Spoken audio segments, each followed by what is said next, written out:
రాష్ట్ర వ్యాప్తంగా సంచలనం రేపినటువంటి సిసిఎస్ కానిస్టేబుల్ ప్రమోద్ గారి హత్య కేసులో రియాజ్ ని ఎన్కౌంటర్ చేసి చంపేయడం జరిగిందని చెప్పేసి మనం మాట్లాడుతా ఉన్నాం. సో ఇది మళ్ళీ తెలుగు రాష్ట్రాల్లో ఇలాంటి ఇన్సిడెంట్లు పునరావృతం కాకుండా ఉండేందుకు పోలీస్ డిపార్ట్మెంట్ ఖచ్చితంగా తగు చర్యలు తీసుకోవాలా అని చెప్పేసి చాలా మంది డిమాండ్ చేస్తా ఉన్నారు. దాంతో పాటు ఇవాళ ఏదైతే సిసిఎస్ కానిస్టేబుల్ ప్రమోద్ గారి అంత్యక్రియలో కూడా మాజీ ఎమ్మెల్యే ఎడ్డల లక్ష్మీనారాయణ గారు అక్కడికి వెళ్ళడం జరిగింది. వాళ్ళని పరామర్శించడం కూడా జరిగింది. ఒకసారి వారితో మాట్లాడే ప్రయత్నం చేద్దాం. అన్న, మీరు ఈ ఇన్సిడెంట్ గురించి చూసిన తర్వాత రాష్ట్రంలో లా అండ్ ఆర్డర్ అనేది అదుపు తప్పిందన్నట్టుగా కనిపిస్తా ఉంది. ఎందుకంటే పోలీస్ అధికారులనే ఒక భయం లేకుండా ఈ రౌడీ షీటర్స్ ఎవరైతే ఉన్నారో వీళ్ళు పోలీసుల పైన దాడి చేయడం అనేది మీరు ఎలా చూస్తారు? తెలంగాణ స్టేట్ పోలీస్ కి మీరు ఏం చెప్పాలనుకుంటున్నారు? ఈ సంఘటనలు గతంలో మెట్పల్లి దగ్గర ఫారెస్ట్ రేంజ్ ఆఫీసర్ ను చంపినటువంటి పరిస్థితి. దాని తర్వాత కోర్టు ప్రొసీడింగ్స్ జరుగుతున్నటువంటి సమయంలో కోర్టు న్యాయవాదులు అక్యూజుడు వీళ్ళందరూ కూడా అక్కడ తిరుగాడుతున్నటువంటి పరిస్థితుల్లో కోర్టు సిబ్బంది గాని మరి పోలీసులు కూడా ఉన్నటువంటి పరిస్థితులు. కోర్టులో 2 మర్డర్లు అయినటువంటి పరిస్థితి. ఇవాళ కరడుగట్టిన నేరస్తుడు రియాజును అరెస్టు చేసుకొని తీసుకొస్తున్నటువంటి పోలీసు మైత్రికి మరో రూపంగా భావించబడేటువంటి ప్రమోద్, ఆ రకమైనటువంటి ప్రమోద్ను హత్య గావించడం ఏదైతే ఉందో ఇది అందరిని కూడా దిగ్భ్రాంతికి గురి చేసింది. దీని రియాజ్ ఇప్పుడు ఎన్కౌంటర్ అయ్యిండు. ఓకే, రియాజ్ తో పాటు మరి రియాజ్ అక్కడికి లిఫ్ట్ చేసింది ఎవరు? ఇన్సిడెంట్ తర్వాత వాడిని తప్పించింది ఎవరు? అయితే ఇన్ని నేరాలలో వాటితో మమేకమై భాగస్వామ్యంగా ఉన్నది ఒకటితోని ఇన్ని చోరీలు జరుగుతాయి అనేటువంటిది భావించనక్కర్లేదు. అయితే ఇది మూలాల నుంచి కూడా వెలికి తీయాల్సినటువంటి అవసరం ఉంది. ఒక్కొక్కరిని కూడా మరి కోర్టు ముందు శిక్షలు పడే విధంగా డిలే లేకుండా వేగంగా న్యాయ ప్రక్రియ జరపాలా. తక్షణం వాళ్ళందరినీ కూడా వెలికి తీసి అరెస్ట్ చేసి ఛార్జ్ షీట్ వేసి తర్వాత కఠినమైనటువంటి శిక్షలు పడేటువంటి విధంగా వ్యవస్థ వ్యవహరించాలి. మీరు చెప్పినట్టే రియాజ్ అక్కడ సిసిఎస్ కానిస్టేబుల్ పైన దాడికి పాల్పడిన తర్వాత సిసిఎస్ కానిస్టేబుల్ అక్కడే కుప్ప కూలిపోయాడని చెప్పి మనం మాట్లాడుతా ఉన్నాం. మీరు మాట్లాడినట్టే అతన్ని రియాజ్ ని ఎవరు అక్కడ నుంచి తప్పించి ఉండాలా? దాంతో పాటు సిఆర్పి క్యాంప్ లో ఒక లారీ క్యాబిన్ లో అతను 2 రోజుల పాటు తలదాచుకున్నాడు అని చెప్పేసి మాట్లాడుతా ఉన్నారు. దాంతో పాటు మేము కూడా అక్కడ గ్రౌండ్ రిపోర్ట్ చేసే టైంలో ఒక ఇద్దరు ఏమన్నారంటే అక్కడ అతని దగ్గరకు వచ్చేసి టిఫిన్స్ దాంతో పాటు మీల్స్ అనేది ఇచ్చిపోయారు, అది మేము చూసాం. కాకపోతే ఆయన రియాజ్ అని మాకు తెలియదు అని చెప్పేసి వాళ్ళు చెప్పడం జరిగింది. అంటే రియాజ్ ని కాపాడడానికి వెనుక నుండి వాళ్ళ ఫ్యామిలీ మెంబర్సే కావచ్చు, వేరే సో పర్సన్స్ ఎవరైతే ఆ గ్యాంగ్ లో ఉన్నటువంటి వేరే వాళ్ళే కావచ్చు, సో వీళ్ళందరినీ కూడా బయటకు తీయాల్సిన అవసరం ఎంతైనా ఉందన్న. సో దీని గురించి ఏం చెప్పాలనుకుంటున్నారు? మోటార్లు దొంగతనం చేయడం కానీ మిగతా దొంగతనాల్లో కానీ అంటే మోటార్లు దొంగతనం చేసినక్కడ వాటిని మార్పిడి చేయడం కానీ ఇది ఒక ముఠా పని. ముఠాలా వీడు ఒక కిన్ పిన్. మిగతా వాళ్ళందరినీ కూడా మరి ఇటువంటి సందర్భంలో వాడు ఇది ఘాతకానికి పాల్పడ్డప్పుడు వాడు కమ్యూనికేషన్ అనేటువంటిది వెనక ఉన్నటువంటి వాడిని లిఫ్ట్ చేసినటువంటి వాళ్ళతో కోఆర్డినేషన్ లో ఉన్నట్టుగా అర్థమవుతా ఉన్నది, గోచరిస్తా ఉన్నది. మరి ఆ లిఫ్ట్ చేసింది ఎవరు? వీడు పరారైనప్పుడు ఆ క్యాబిన్ లో ఉన్నప్పుడు వాడికి అన్న ఏవైతే ఫుడ్ అందించింది ఎవరు? ఈ దొంగతనం చేసిన వాహనాలను మరి మార్కెట్ చేసింది ఎవరు? ఏ రకంగా మార్కెట్ చేసినారు? స్పేర్ పార్ట్స్ చేసినరా లేకపోతే వెహికల్ నంబర్ తీసి చేసినరా? ఈ ముఠా మొత్తాన్ని బయటకు తీయాల్సినటువంటి అవసరం ఉంది. ఇది ఒకటే కాదు, అనేకమైనటువంటి ఈ రకమైనటువంటి లా అండ్ ఆర్డర్ కు థ్రెట్ ఉన్నటువంటి సమాజానికి సవాల్గా ఉన్నటువంటి ఈ అంశాలన్నీ కూడా కొనసాగుతున్నటువంటి పరిస్థితి ఉంది. ఇది ఒకటి బయటకు వచ్చింది, ఇంకా రావాల్సినవి చాలా ఉన్నాయి. మన వాటన్నిటిని కూడా అడ్రస్ చేయాల్సినటువంటి అవసరం ఉంది. ఇవాళ నాందేడ్ నుంచి కత్తులు రవాణా చేసిండ్రు అనేటువంటి పరిస్థితి కూడా ఉన్నది. ఆ రవాణా కత్తులు చేసిండ్రు అనేటువంటిది అంటే ఆ రవాణా చేసిన కత్తులు ఎక్కడున్నాయి అంటే ఇది కార్డన్ సెర్చ్ చేయాలా. బయటకు వచ్చేటువంటి అంశాలు, బయటకు వచ్చేటువంటి నేర ప్రవృత్తున్నటువంటి నేరాలలో భాగం ఉన్నటువంటి వాళ్ళు బాగా మంది బయటకు వచ్చే అవకాశం ఉంది. మరి ఇది ఉక్కుపాదంతో దృఢ సంకల్పంతో దృఢ చిత్తంతో వ్యవహరించాల్సినటువంటి అవసరం. అన్న, ఇంకొక విషయం ఏంటంటే మీరు గతంలో ఎమ్మెల్యేగా ఉన్నప్పుడు కూడా ఏవైతే కొన్ని నిజామాబాద్ పట్టణంలోని కొన్ని ఏరియాలు ఏవైతే ఉన్నాయో ఆ ఏరియాలకు ఇప్పటి వరకు కూడా పోలీస్ అన్నలు ఆ గల్లీలకు పోవాలంటే చాలా మంది జంకుతా ఉన్నారు అని చెప్పేసి ఇప్పటికీ ఆ నానుడు ఉంది. సో దీని గురించి ఏం చెప్తారు? అక్కడ కాటన్ సర్చ్ అనేది అది పాసిబుల్ అవుతుంది అంటారా? లేకపోతే ఈ ఇన్సిడెంట్ తర్వాత పోలీసులలో ఒక ధైర్యం అనేది వచ్చింది, సో దీని గురించి ప్రజలు కూడా సపోర్ట్ చేసే అవకాశం ఉంది కాబట్టి దీని గురించి ఏం చెప్తారు? అంటే ఇవాళ మనం చూసినాం, ఉత్తరప్రదేశ్ లో బరేలీ అనేటువంటిది చాలా సెన్సిటివ్ ప్రాంతం. మతపరమైనటువంటి అగ్రెసివ్నెస్ అక్కడ ఉండి మూకుమ్మడిగా సంఘటనలకు పాల్పడేటువంటి పరిస్థితులు కూడా ఉన్నాయి. ఇవాళ అక్కడ మరి ఏ రకంగా కంట్రోల్ అయింది? ఎస్, యంత్రాంగం అదే, గతంలో ఉన్న యంత్రాంగమే ఇది. పాలకులు దృఢంగా నిర్ణయించుకొని బలంగా వ్యవహరించినప్పుడు, పోలీసులకు ఆ లిబర్టీ ఇచ్చినప్పుడు ఖచ్చితంగా మరి ఇటువంటి సంఘటనలు మళ్ళీ పునరావృతం కాకుండా అవసరమైనటువంటి ఉక్కుపాదాన్ని మోపగలిగేటువంటి శక్తి వ్యవస్థకు ఉంది, పోలీసు వ్యవస్థకు ఉంది, సమర్థులు. ఆ రోజు ఏదైతే సాయుధ పోరాటం అనేటువంటి దాన్ని ఎదుర్కొని ప్రాణాలకు తెగించి పనిచేసినటువంటి వ్యవస్థ ఇవాళ ఇటువంటి వాళ్ళను రాజకీయ జోక్యం లేకుండా, పొలిటికల్ ఇంటర్ఫిరెన్స్ లేకుండా తప్పనిసరిగా మూలాలకెళ్ళి సమూలంగా వాళ్ళని బయటకు తీయగలిగే శక్తి ఉంది వాళ్ళకి. ఆ పాలకులు ఆ రకమైనటువంటి లిబర్టీ ఇవ్వాలి. ఇంకొక విషయం గురించి మాట్లాడుకుంటే చాలా బాధాకరమైనటువంటి విషయంగా చెప్పుకోవాలి. ఎందుకంటే పోలీస్ అన్నలకే ఇలా రక్షణ లేని పరిస్థితిలో ఉంది. ఇక్కడ ప్రజలకి పోలీస్ అన్నలు ఎంత రక్షణ ఇస్తున్నారు అనేది పక్కన పెడితే, ఇవాళ గ్రేటర్ హైదరాబాద్ లో ఉన్నటువంటి కొన్ని గల్లీలు, కొన్ని ఏరియాస్ ఏవైతే ఉన్నాయో, ఇవాళ ట్రాఫిక్ పోలీసుల పరిస్థితే కావచ్చు, లేకపోతే సివిల్ పోలీసుల పరిస్థితి కావచ్చు, చాలా దారుణంగా ఉందనడానికి చాలా ఉదాహరణలు ఉన్నాయి. ఎందుకంటే ఒక వెహికల్ ని ఆపిన వ్యక్తులు ఎవరైతే ఉన్నారో, ఎవరైతే కొంతమంది ఒక వర్గానికి చెందిన వాళ్ళు చాలా మంది పోలీస్ అన్నల పైన కూడా దాడి చేసినటువంటి ఇన్సిడెంట్స్ ఇప్పటికీ జరుగుతూ ఉన్నాయి. అంటే పోలీస్ అన్నలు, ఈ ఫ్రెండ్లీ పోలీస్ వచ్చిన తర్వాత ఈ భయం అనేది తగ్గిందంటారా ప్రజలలో? లేకపోతే పోలీసులు ఏ రకంగా ఉండాలి అని అనుకుంటా ఉన్నారు రానున్న రోజుల్లో? అంటే కొన్ని సందర్భాల్లో నేరస్తుడు ఎవరు అనేటువంటిది, నేరస్తుడి వెనుక ఎవరున్నారు అనేటువంటిది, నేరస్తుడి ద్వారా ఓటు బ్యాంక్ ఏమన్నా నాకు దెబ్బ తింటది అనేటువంటిది, ఈ రకమైనటువంటి మనస్థితి పాలకులకు గనక ఉంటే వ్యవహరించే తీరు మీద, దృఢంగా వ్యవహరించే దాని మీద దాని ప్రభావం పడుతుంది. ఈ సంఘటనలు చెప్పిన సంఘటనలనే చూసారు. గతంలో కాంగ్రెస్ పాలనలో ఉన్నప్పుడే కోర్టులో మర్డర్లు జరిగినాయి.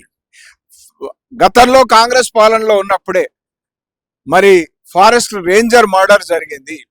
గతంలో కాంగ్రెస్ పాలనలో ఉన్నప్పుడే కలప, నిజామాబాద్ నుంచి కలప స్మగ్లర్లు విచ్చలవిడిగా కలప దొంగతనానికి పాల్పడ్డారు. ఈ జిల్లా కాదు, ఈ జిల్లా సరిహద్దులు దాటి ఆదిలాబాద్ నుంచి కూడా కలపను మరి అక్రమంగా అక్రమంగా రవాణా చేసినటువంటి చరిత్ర. మరి దీనికి ఎవరు బాసటగా ఉన్నారు? ఓ దశలో నేను ఎమ్మెల్యేగా ఉన్నప్పుడు కోర్టు మర్డర్లో అక్యూజ్డ్ అయినటువంటి వ్యక్తికి మళ్ళా ఆ పేరు డిలీట్ చేశారు. ఎవరైతే స్టేటస్ చేసారో వాని పేరు డిలీట్ చేశారు. ఆ డిలీట్ చేసినోడికి రివాల్వర్ లైసెన్స్ ఇచ్చారు. నేను వచ్చినాక ఆ రివాల్వర్ లైసెన్స్ క్యాన్సిల్ చేయాల్సి వచ్చింది. ఏదైతే నేను ఎమ్మెల్యేగా ఉన్నప్పుడు ఆ రివాల్వర్ లైసెన్స్ క్యాన్సిల్ చేయాల్సి వచ్చింది. మరి ఎవరైతే ల్యాండ్ గ్రాబింగ్ కు పాల్గొంటున్నారో వాళ్ళ విషయంలో వ్యవస్థలు ఎక్కడన్నా నిర్లక్ష్యంగా వ్యవహరించినప్పుడు మరి యథేచ్ఛగా ఉన్నటువంటి పరిస్థితి ఏదైతే ఉంటుందో ఇటువంటి వాటిని విచ్చలవిడిగా పెరిగేందుకు దోహదపడుతుంది. ఈ మొగ్గలోనే తొక్కేస్తే ఇటువంటి దానికి అవకాశం ఉండదు. మనం చూసినాం, ఏదైతే మేయర్ భర్తను వాడు అంటే వీడియో రికార్డ్ చేస్తూ గన్ను తీసుకొని వచ్చి వాడు కొడుతున్నట్టుగా మరి కొట్టేటువంటి ప్రయత్నం చేసిండు. కొడితే దెబ్బలు తగిలి ప్రాణాపాయ స్థితిలో హాస్పిటలైజ్డ్ అయ్యాడు. అంటే ఏం మెసేజ్ పంపించాలని? వీడియో తీయడంలో ఉద్దేశం ఏంది? ఆవేశం ఉంటే ఆపస్లో కొట్లాడుకుంటారు. వీడియో పెట్టుకొని ఆ వీడియో రికార్డ్ చేస్తూ సోషల్ మీడియాలో వైరల్ చేయడం అంటే టు క్రియేట్ ఎ పానిక్, అంటే దాదాగిరి చెలాయించడానికి నేను చెప్పింది నడవాలన్నదానికి. అది వాడే మళ్ళా ఏం చేసిండు, నెహ్రూ పార్కులో నేను వస్తున్నా సవాల్ విసిరిండు పోలీసుకు. ఇదే ఏ రకమైనటువంటి తీర్థనులు? అసలు ఎన్ని బండ్లకు నంబర్లు ఉన్నాయి? నంబర్ లేని బండ్లు అసలు ఎన్ని బండ్లకు అసలు అక్కడ ఎంతవరకు కానూన్ నడుస్తున్నది? మరి ఎన్ని బండ్లకు అక్కడ గైడ్ లైన్స్ ఫాలో అవుతున్నారు? పోలీస్ ఏదైతే వ్యవస్థ ఉన్నదో పోలీసుల మీద కరోనా టైంలో మరి ఎదురు తిరిగినటువంటి పరిస్థితి ఉన్నది అక్కడ. అంటే ఈ ప్రాంతాల్లో కొన్ని ప్రాంతాల్లో సెడ్ లొకాలిటీస్, ఆ ఏ లొకాలిటీస్ అనేటువంటి నిజామాబాద్ ప్రజలందరికీ తెలుసు. నేను ఆ లొకాలిటీస్ లో మంచోళ్ళు ఉండొచ్చు, ఆ లొకాలిటీస్ లో ఉన్న నేరస్తులను పట్టించాల్సినటువంటి బాధ్యత ఆ లొకాలిటీస్ లో ఉన్నటువంటి మంచోళ్ళు. వాళ్ళు ఒకవేళ వాళ్ళు నేరాన్ని చూసి సహించడం అనేటువంటిది, నేరాన్ని చూసి దాని పట్ల స్పందించకపోతే నేరం చేసిన వాళ్ళతో సమానం అవుతాం కదా. ఇది మన ఫండమెంటల్ కదా. అందుకని ఈ రకమైనటువంటి వాటి విషయాల్లో అక్కడ ఉన్నటువంటి బాధ్యత కలిగినటువంటి పౌర సమాజం కానీ అక్కడ ఉన్నటువంటి వాళ్ళందరూ కూడా ఇటువంటి సంఘటనలు మాకు తలవంపు అనేటువంటి ఆలోచనతోని రెస్పాండ్ కావాల్సినటువంటి అవసరం ఉంది, ప్రతిస్పందించాల్సినటువంటి అవసరం. అన్న ఇంకొక విషయం మాట్లాడుకుంటే, మీరు ఆల్రెడీ ఒక మాట మాట్లాడడం జరిగింది, ఓవరాల్ స్టేట్ గా మాట్లాడుకున్నా లేకపోతే ఓన్లీ నిజామాబాద్ జిల్లాలోని కొన్ని ఏరియాలలో చూసుకున్నా కూడా మీరు చెప్పినట్టే గ్రేటర్ హైదరాబాద్ లోని పెద్ద ఏవైతే మనకి హోల్ సిటీ లాంటి ఏరియాలలో ఒక్కొక్క బైక్ మీద ముగ్గురు నలుగురు ఎక్కించుకొని పోయిన దాఖలాలనే అసలు రూల్స్ అండ్ రెగ్యులేషన్స్ అక్కడ పట్టవు అన్నట్టుగా వాళ్ళు వ్యవహరిస్తారు. మీరు చెప్పినట్టే నిజామాబాద్ లో కొన్ని ఏరియాలలో ఇప్పటికీ నైట్ పెట్రోలింగ్ అనేది చాలా తక్కువ జరుగుతూ ఉంటది. ఆ ఏరియాకి వెళ్ళాలంటే చాలా మంది భయపడే పరిస్థితి ఉంటుంది అని చెప్పేసి కూడా అది చాలా మందికి తెలుసు. సో ఎందుకు వీళ్ళకి ఇంత స్వేచ్ఛ అనేది వచ్చింది? అసలు మనం ఎక్కడున్నాం? పోలీసులే ఇవాళ నియమ నిబంధనలు చెప్పాల్సిన ప్రజలకు వాళ్ళు వినకపోతే వాళ్ళని ఏ రకంగా మార్చాలి అనే దాని గురించి మనం చూస్తున్నాం. 16 మంది ఎంఐఎం కార్పొరేటర్లు గెలిచారు. హైదరాబాద్ లో ఎంఐఎం కార్పొరేటర్లు ఎన్నికల ప్రచారంలో ఏం మాట్లాడుతున్నారు మనం యూట్యూబ్ లో చూసినాం.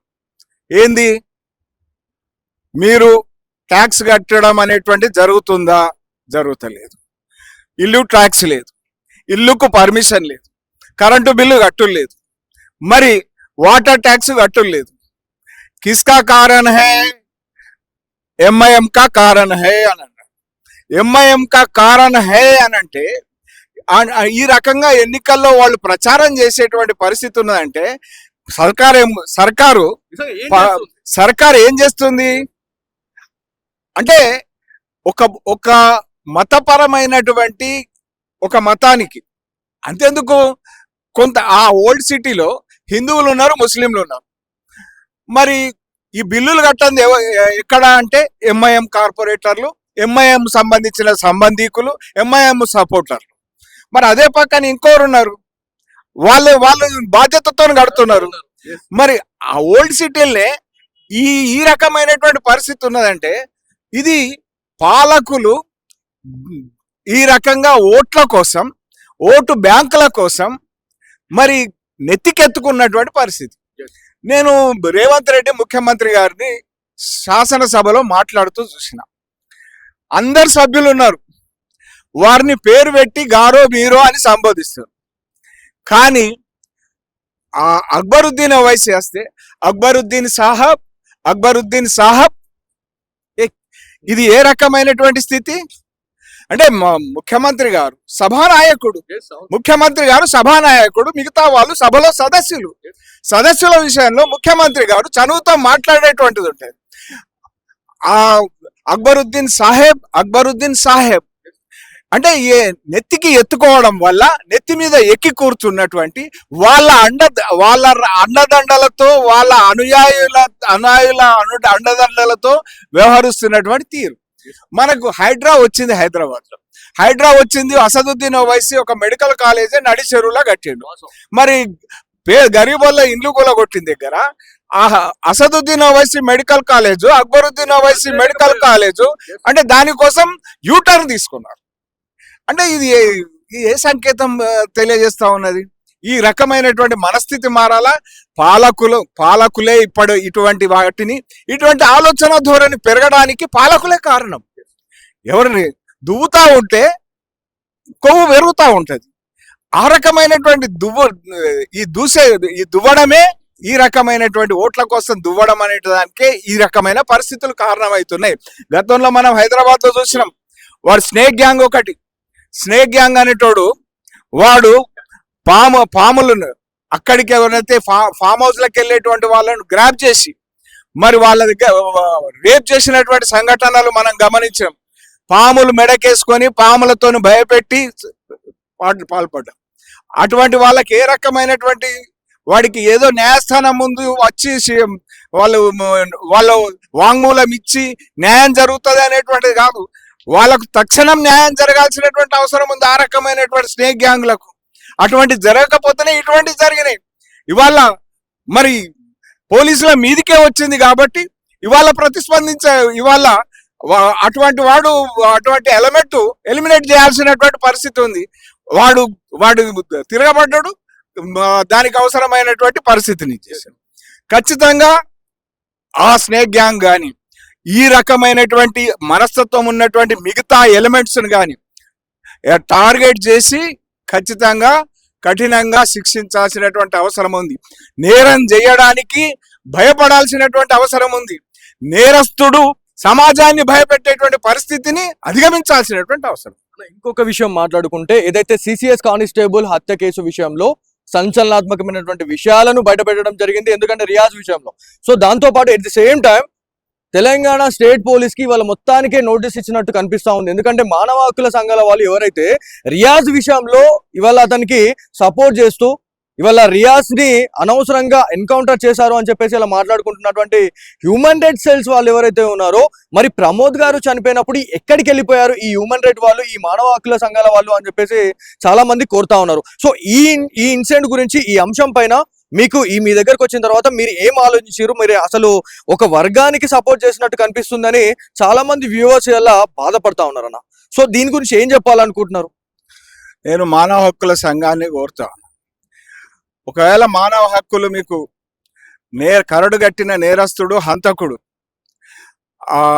ఆ హంతకుడి పట్ల మీకు హక్కులు కనబడతాయి. విధి నిర్వహణలో ఈ సమాజానికి హానికరమైనటువంటి ఈ సమాజం ఒక నేర ప్రవృత్తి కలిగినటువంటి దొంగతనాలకు పాల్పడి హత్యలకు పాల్పడినటువంటి వ్యక్తి విషయంలో మరి వాడి చేతుల్లో తన బాధ్యతను నిర్వహిస్తున్న ప్రమోద్ను నిర్దాక్షిణ్యంగా నడి రోడ్డు మీద ఒడిచేస్తే ఆ కానిస్టేబుల్ కు హక్కు లేవా అని అడుగుతా. విధి నిర్వహణ ఉన్నటువంటి ఏదైతే పోలీసు మైత్రికి మరో ప్రతిరూపమైనటువంటి ఆ ప్రమోద్ అనేటువంటి కానిస్టేబుల్ హక్కులు మీకు గుర్తుకు రాలేదా అని అడుగుతా. హక్కులు నేరస్తుడి విషయంలోనే గుర్తుకొస్తున్నాయా? ఇది మానవ హక్కులు అనేటువంటి చనిపోయినటువంటి మానవుడు, హత్య గావింపబడినటువంటి మానవుడి గురించి కూడా మానవ హక్కుల సంఘాలు ఆలోచించినప్పుడు ఇటువంటి పరిస్థితి రాదు. ఇక్కడ సిపి సాయి చైతన్య గారు క్లారిటీగా చెప్పడం జరిగింది.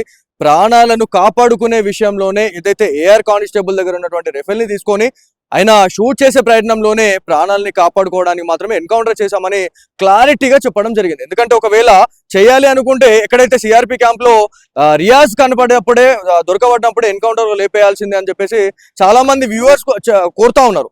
సో దీని గురించి ఈ బేస్ చేసుకున్న తర్వాత మీకు ఏమనిపిస్తుంది అన్న? ఇప్పుడు వాడి ప్రవృత్తి ఏందో బయటపడి దానికి నివృత్తి ఏందో ప్రజలు అక్కడ ఏం జరిగింది అనేటువంటి సిపి గారు చెప్పారు.